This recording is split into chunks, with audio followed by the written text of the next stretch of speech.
Assalamualaikum warahmatullahi wabarakatuh. Di sini saya Siti Hairani ingin membuat video untuk menjawab beberapa pertanyaan telaah kurikulum sekolah dasar. Sebelum kita memulai video ini, marilah kita berdoa.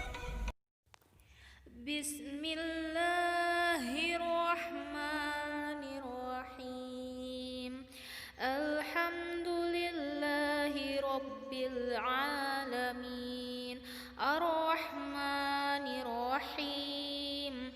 Maliki yaumiddin. Iyyaka na'budu wa iyyaka nasta'in. Ihdinas siratal mustaqim. Siratal ladzina an'amta 'alaihim ghairil maghdubi 'alaihim waladdallin.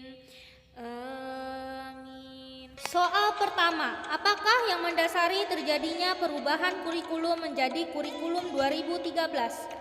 Jawabannya adalah yang mendasari perubahan kurikulum menjadi kurikulum 2013 adalah kurikulum sebelumnya dianggap memberatkan peserta didik. Terlalu banyak materi pelajaran yang harus dipelajari oleh peserta didik, sehingga malah membuatnya terbebani. Perubahan kurikulum ini juga melihat kondisi yang ada selama beberapa tahun ini. KTSP yang memberi keluasan terhadap guru membuat kurikulum secara mandiri untuk masing-masing sekolah ternyata tak berjalan mulus. Pertanyaan kedua, apakah perubahan yang mendasar pada kurikulum 2013?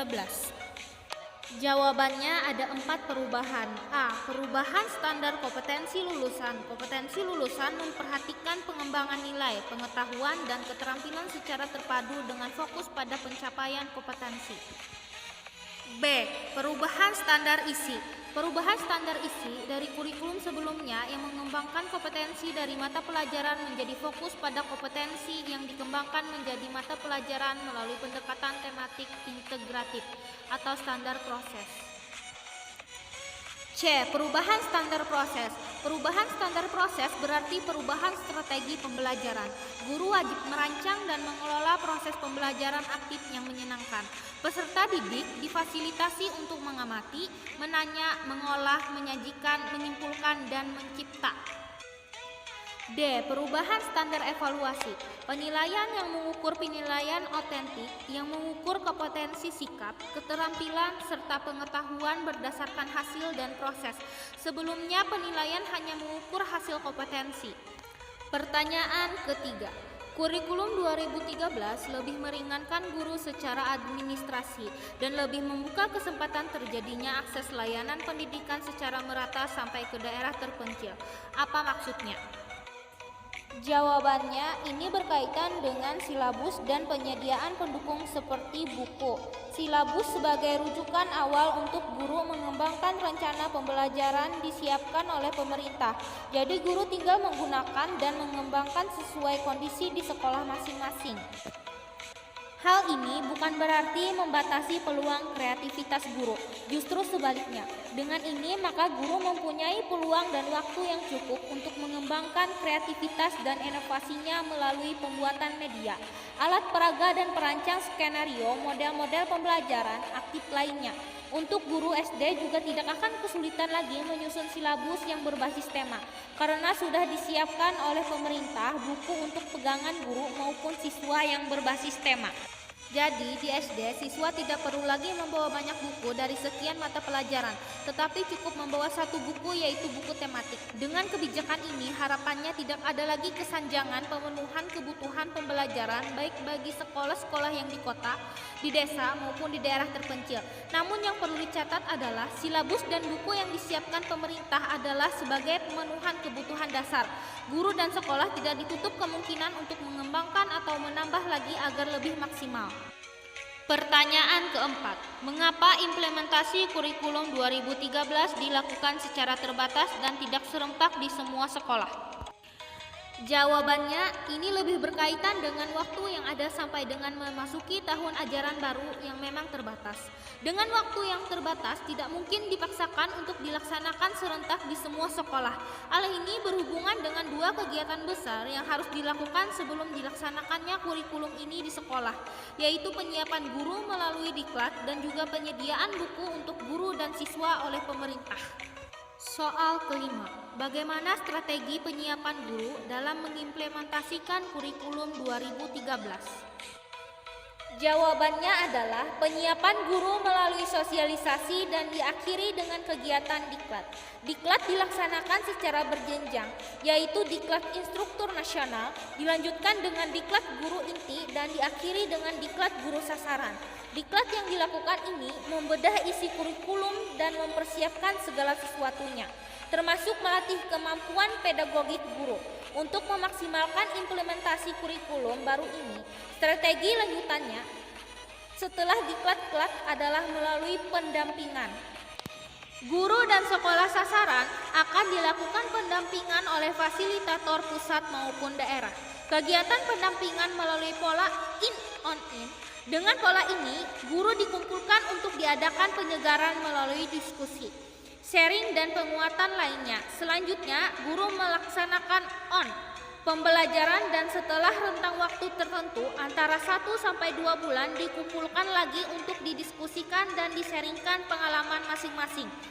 Melalui pendampingan ini, diyakini guru akan lebih mantap dan melaksanakan pembelajaran di kelas.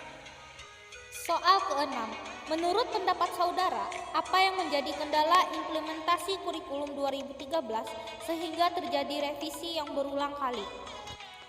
Jawabannya ada 3 kendala. A. Guru pada beberapa mata pelajaran kehilangan tugas dan jam mengajar, dan menggabungkan beberapa mata pelajaran menjadi keresahan tersendiri bagi guru. Pasalnya, mereka terkait syarat 24 jam pelajaran tiap minggu. Akibat dari kebijakan ini, ada mata pelajaran yang kekurangan bahkan dihilangkan dari yang sebelumnya. Hal ini akan mengakibatkan adanya guru yang kekurangan jam pelajaran dari syarat 24 jam. B. Minimnya informasi mengenai pedoman dan sosialisasi kurikulum 2013. Belum adanya program penjuruan atau minat di tingkat SMA dan tidak ada juga sosialisasi kepada kepala program keahlian di SMK. Hal ini membingungkan pihak sekolah, guru dan murid. Pada pelaksanaannya, banyak kasus kekurangan buku panduan pelajaran dari pemerintah pusat pada satuan pendidikan karena belum didistribusikannya dengan baik. C. Isi buku tidak sesuai. Kurikulum 2013, guru diberikan buku yang disusun oleh pusat untuk proses pembelajaran. Akan tetapi, pada kenyataannya dijumpai adanya ketidaksesuaian antara isi buku dengan materi dan perkembangan kognitif peserta didik.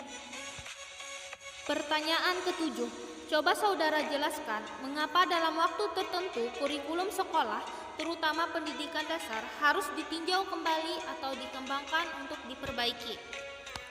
Jawabannya, dalam kurun waktu tertentu, kurikulum sekolah, terutama pendidikan dasar, harus selalu ditinjau kembali untuk dikembangkan atau diperbaharui dikarenakan sesuai tuntutan zaman yang selalu berkembang dan mengharuskan seseorang yang hidup pada zaman itu mampu menyesuaikannya, dan pendidikan merupakan sebuah kunci untuk menghadapi tuntutan zaman. Pertanyaan ke-8. Ciri khas kurikulum 2013 pada jenjang SD atau MI adalah menggunakan pendekatan tematik integratif. Jelaskan apa yang dimaksud dengan pendekatan tersebut. Jawabannya, pembelajaran tematik adalah pembelajaran terpadu yang menggunakan tema untuk mengaitkan beberapa mata pelajaran sehingga dapat memberikan pengalaman bermakna kepada siswa. Integratif berarti memandang sesuatu yang dipelajari sebagai suatu keutuhan dan terpadu. Anak usia sekolah dasar belum mampu memilah-milah konsep dari berbagai disiplin ilmu. Hal tersebut menggambarkan cara berpikir dedukatif, yaitu dari hal umum ke bagian-kebagian yang lebih khusus.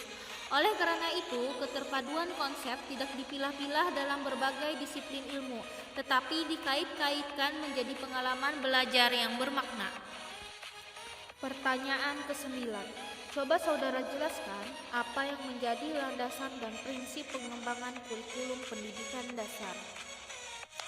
Jawabannya, landasan pengembangan kurikulum pendidikan dasar adalah suatu gagasan, suatu asumsi, atau prinsip yang menjadi sandaran atau titik tolak dalam pengembangan kurikulum agar dapat berfungsi sesuai dengan tuntutan pada jenjang pendidikan dasar. Prinsip-prinsip dasar pengembangan kurikulum berkedudukan sebagai petunjuk langsung dalam kegiatan pendidikan dan dalam bidang-bidang lainnya. Prinsip-prinsip tersebut bersumber pada A. Hasil data empirik, B. Hasil ide atau gagasan masyarakat, sikap dan kepercayaan, C. Berdasarkan akal sehat. Soal ke-10.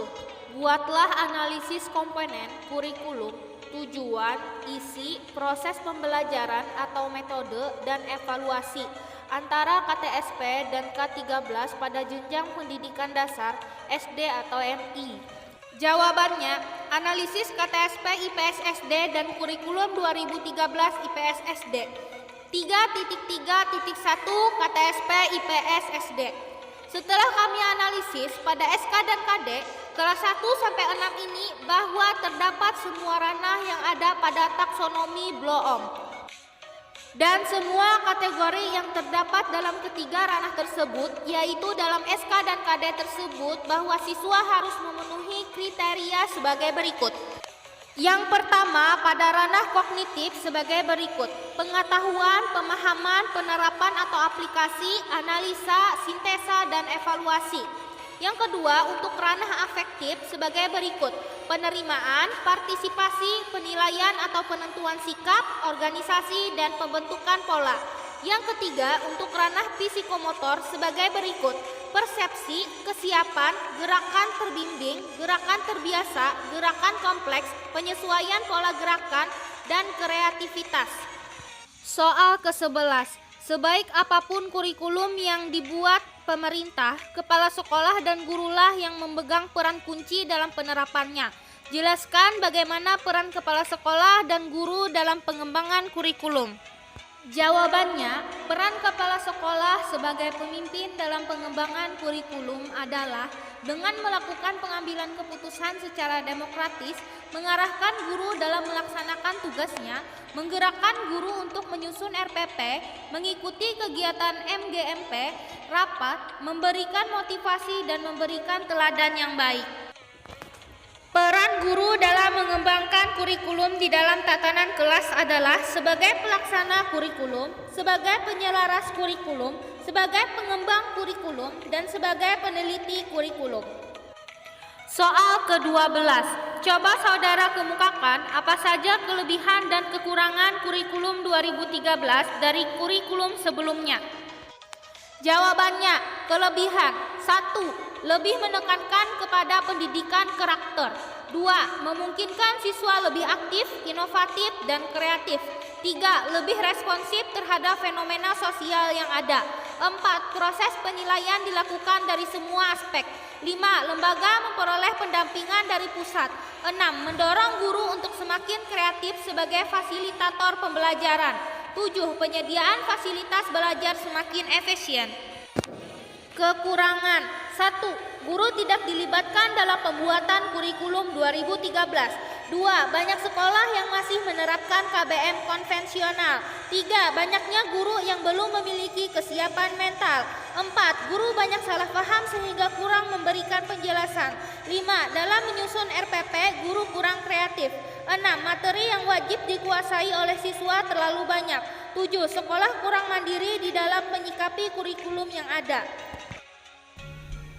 Sekian dari video saya, salah hilap mohon maaf.